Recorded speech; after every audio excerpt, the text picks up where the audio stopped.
আসসালামু আলাইকুম সবাইকে। আমাদের বাংলাদেশে একটা কথা আছে, তোরে হাতে মারবো না ভাতে মারবো।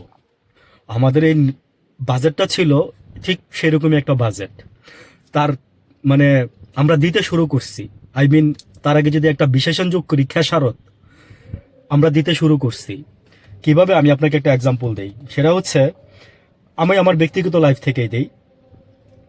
গত বছর আপনার এই গাড়ির ইনকাম ট্যাক্স আসছে, শুধু ট্যাক্স 31-32 হাজার টাকার মধ্যে। হ্যাঁ, এটা এআইটি নামক একটা, ওই যে আব্দুল মাল মুহিত যে ছিল, সে মারা গেছে, সে এটাকে করছিল। তো বলছিল যে হাসিনা সরকার যেটাকে অ্যাডজাস্ট করে 2-1 পরবর্তী বছরে এটাকে অ্যাডজাস্ট করা হবে। এটা তো অ্যাডজাস্ট করা দূরে থাক, এটা রেগুলার চলতেছে। বাংলাদেশে তো কোনো কিছুর দাম যদি একবার বাড়ে, তাহলে সেটার দাম আর কমে না। কখনো কোনোদিন দেখছেন বাংলাদেশে কোনো কিছুর দাম একবার যদি বাড়ে সেটার দাম কমতে কোনোদিন দেখছেন? দেখেন নাই, এটাও কমে নাই।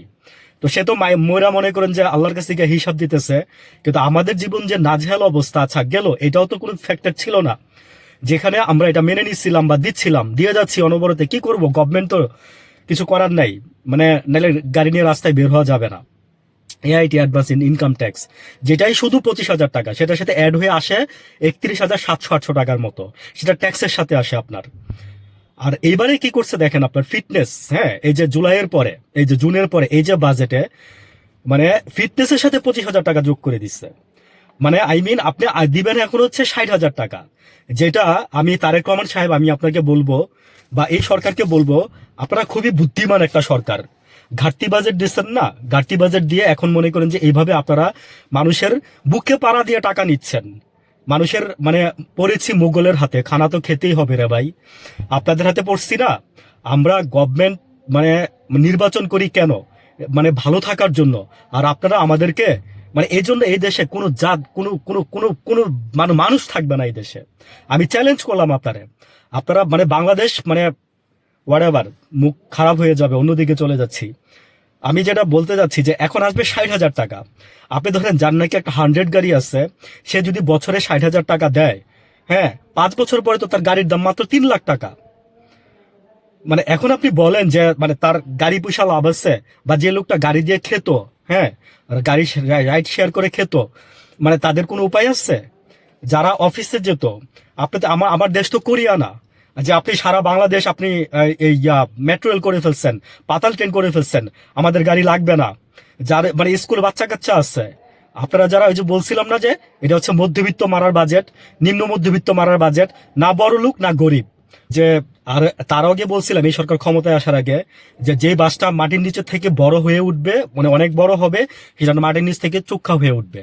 আর যেটা চিকন হয়ে উঠবে, সেটা ওই চিকন হয়েই উঠে। তো এই সরকারের নমুনা লক্ষণ দেখে বলছিলাম যে লক্ষণ ভালো না। তাই কেন বলতেছি, যে এই যে ট্যাক্স আপনারা বাড়াইছেন, ঘাটতি বাজেট দিয়ে ট্যাক্স দিচ্ছেন, পরে তো যারা বিজ্ঞ তারা তো বুঝে যে ঘাটতি বাজেটটা আপনি কোত্থেকে নিবেন। আপনি আমার পকেট থেকেই নিবেন। আমার পকেট থেকে নিবেন কেমনে জানেন? যে ফাঁদে ফালাই দিয়ে নিবেন, মাঝখানে আমাকে ফেলে দিয়ে নিবেন, পিষে নিবেন, আপনি আমার বুকের উপরে পাড়া দিয়ে নিবেন। কিভাবে নিবেন? যে লোকটা আজকে থেকে আপনার মায়ের আমলেই, আপনার মা যখন দেশ চালাইছে 2001 থেকে 6 সাল 5 সালের, তখন আপনার গাড়ির ব্যবসাটা ছিল একটা সুন্দর ব্যবসা, এক্সিলেন্ট বিজনেস ছিল। তখন আপনার এই যে 10 লাখ 12 লাখ টাকায় আপনার এক্স করোলা গাড়ি পাওয়া গেছে। এখন সেই গাড়ির দাম আজকে আপনার 20 থেকে 24 লাখ 25 লাখ টাকা পড়তেছে। আপনারা এআইটি যোগ করছেন, এআইটির উপরে আরডি যোগ করছেন, রেগুলার ডিউটির উপরে আবার আরো আপনার এই যে ট্যাক্স যোগ করছেন। তারপরে আপনার ওটার উপরে যে আরো কি ট্যাক্স যোগ করছেন, যা মনে চাইতেছে তাই করতেছেন। বুঝছেন না? আমরা না দিলে আপনারা খাইবেন কই থেকে? সহজ বাংলা ভাষা হচ্ছে এটা, যে আমরা না দিলে আপনারা খাবেন কোত্থেকে।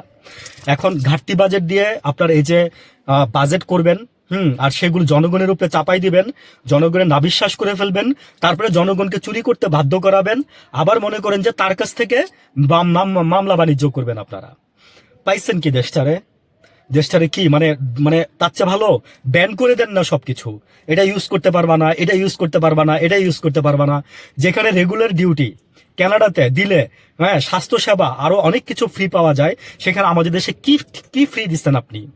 আমাদের কাছ থেকে নিচ্ছেন তো নিচ্ছেন, এই যে এক পদ্মা সেতুর নামে বানাই দিয়া, হ্যাঁ মোবাইলের সাথে 3 টাকা যোগ, বা এগুলো তো সিলি ম্যাটার। 67% টাকা আপনারা আমাদের কাছ থেকে বংশং করে নিয়ে যাচ্ছেন। আমরা কয় টাকা কামাই? হ্যাঁ, সারা পৃথিবীতে যত টাকা, যত মানুষের মানে কামাইতে না যত কষ্ট হয়, বাংলাদেশে তার চেয়ে বেশি কষ্ট হয়। জানেন, তার চেয়ে 10 গুণ বেশি কষ্ট হয়। আমি জাস্ট এক্সাম্পল একটা দিই, সেটা হচ্ছে কিভাবে জানেন, যে শ্রম বাংলাদেশে 100 টাকা 1 ঘন্টা।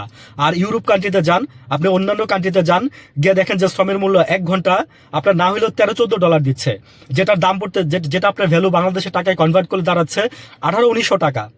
তাহলে আমরা বাংলাদেশে, মানে আমার কথা হচ্ছে যে তুই গাড়ি চালাবি কেন? তুই খাইতে পারতেছস, এইটাই বেশি। তুই নিঃশ্বাস নিতে পারতেছস, এইটাই বেশি। তোর নিঃশ্বাসের উপরে ট্যাক্স বসাই নাই, এইটাই বেশি। আজকে কেন কথাগুলো বললাম, যে আপনারা যেভাবে ট্যাক্স গুলো বসাচ্ছেন, বাংলাদেশের মানুষ এগুলো মেনে নিবে না। তেলের দাম সারা পৃথিবীতে কমে গেছে, আপনারা কমাইছেন। হরমুজ প্রণালীতে ঠিক হয়ে গেছে, আপনারা কমাইছেন। লাইন ছিল, আপনারা মানে মানে 20 টাকা বাড়াই দিচ্ছেন, দিয়ে আপনারা মনে করেন বাংলাদেশে কোনো কিছুর দাম বাড়লে আর কমে? কোনো কিছুর দাম বাড়লে আর কমে না। আমি তারেক রহমান মানে আমি জাস্ট এই যে তারেক রহমান সাহেব, আপনার সরকারকে আমি বলতেছি, আপনারা যে আপনাদের যারা ট্যাক্স নির্ধারণ করেন, আপনারা যা করেন এগুলো কি খেয়াল করেন আপনারা কখনো? যে একটা নিম্ন মধ্যবিত্ত বা মধ্যবিত্ত লোক কিভাবে চলবে, তার বেতনটা কি বাড়ে রাতারাতি কখনো? আপনি নবম স্পেস স্কেল করছেন, আপনার ওইখানে বেতন বাড়বে, দশম আপনার বেতন বাড়বে। কিন্তু যারা নাকি খেটে খায়, যারা নাকি দিন আনে দিন খায়, আমরা দিন আনি দিন খাই। হ্যাঁ, আমরা চাকরি করি ব্যাংকে, দিন আনি দিন খাই। আমাদের বেতন তো রাতারাতি ব্যাংক বাড়াই দেয় নাই। আমরা কই থেকে দিব? আমরা কি এখন চুরি করব আপনার জন্য? আপনার এই ট্যাক্স, আপনার ঘাটতি বাজেটের জন্য কি আমরা এখন চুরি করব? জবাব দিবেন যদি কেউ শুনে থাকেন সরকারের। Honestly said that. মানে সবকিছু everything S goes to limit. বললাম না যে everything S goes to limit. বাংলাদেশের মানুষ হয়ে কি আমরা কি পাপ করছিলাম? আমরা কি জন্মায় কি পাপ করছিলাম আপনাদের কাছে? আমরা কি পাপি আপনাদের কাছে? আমরা আমরা আমরা সৎ মানুষ যারা আছি তারা গলা ফাটাই, তারা গলা চিল্লাই। আমি যদি আজকে চুরি করতাম, তাহলে আপনার সাথে সুর মিলাইয়া কথা বলতাম। আমি তো চুরি করি না, আমি কারোর কাছে বিক্রি হয়ে যাই নাই। আমি কারোর কাছে বিক্রি হয়ে যাই নাই। আমি আপনার কাছে বিক্রি হয়ে যাই নাই তারেক রহমান সাহেব। আমি কোনো দলের কাছে বিক্রি হয়ে যাই নাই, কোনো ব্যক্তির কাছে বিক্রি হয়ে যাই নাই। আমার হাত পা আল্লাহ দিচ্ছে, আমি নিঃশ্বাস দিতেছি। কিছুদিন পরে বললাম না যে নিঃশ্বাসের উপরে আপনারা ট্যাক্স বসাবেন, নিঃশ্বাসের উপরে আপনারা ট্যাক্স বসাবেন কিছুদিন পরে। আপনারা এগুলো ভালো করতেছেন না, যা বললাম তো এগুলো ভালো করতেছেন না। কোনো কিছু বেশি দিন টিকে না এইভাবে। বললাম তো যে জুলুম করে আপনারা কোনোদিন বেশি দিন মানুষের ঘাড়ে পাড়া দিয়ে আপনারা এখন টাকা নিবেন, আমরা জানি তো। এই যে ঘাটতি বাজেট দিয়ে চিল্লাচিল্লি করতেছি না, মানে এগুলোই করতেছেন আপনারা। আপনারা মানে বললাম না যে গরিব মানুষ টাকা পেয়ে যাবে তো কিভাবে? আমাদের কাছ থেকে নিবে। তার 10 টাকা রিক্সা ভাড়া 20 টাকা নিয়ে যাবে, সে আমার কাছ থেকে নিবে। তার 30 টাকা রিক্সা ভাড়া সে 50 টাকা আমার কাছ থেকে নিবে। কিন্তু আমি কোত্থেকে পাবো ভাই? বড় লোক যে আপনি আছেন, আপনি মানে যে ঘুষ খান তার কোনো চিন্তা নাই। হ্যাঁ, যে ঘুষ খাবেন তার কোনো চিন্তা নাই। কিন্তু আমার তো ভাই টেনশন আছে। আমি কই থেকে দিব আপনার টাকা? আমি কই থেকে দিব আপনার টাকা? আমি কি এখন চুরি করবো আপনার জন্য? আপনারা তো এইভাবে চোর বানান। আপনারা এইভাবে রাষ্ট্রের আপনারা চোর বানান। একদম সলিড কথা বলে দিয়ে গেলাম আজকে। মানুষ অভাবে পড়ে চুরি করে, বুঝছেন? আপনারা বাজেট বানাইছেন না, বাজেট বানাইছেন ভালো কথা। আপনি আপনার ঘর থেকে আইনা দেন না। আপনি আমার কাছ থেকে কিভাবে নেন? আপনি আমার সুবিধা দিচ্ছেন কিছু? আপনি আমার কোন সুবিধাটা দিচ্ছেন? আপনি আমার কোন সুবিধাটা দিচ্ছেন? আপনি এই যে আজকে বাজেট বাড়ানোর পরে আপনি আমার কোন সুবিধাটা দিচ্ছেন? বলে যাবেন সরকারি লোক থাকলে এখানে, উইথ ডিউ রেসপেক্ট। বিকজ আমার বাবাও একজন সরকারি কর্মচারী। I knew that. এনিওয়ে, ভালো থাকবেন সবাই। আসসালামু আলাইকুম।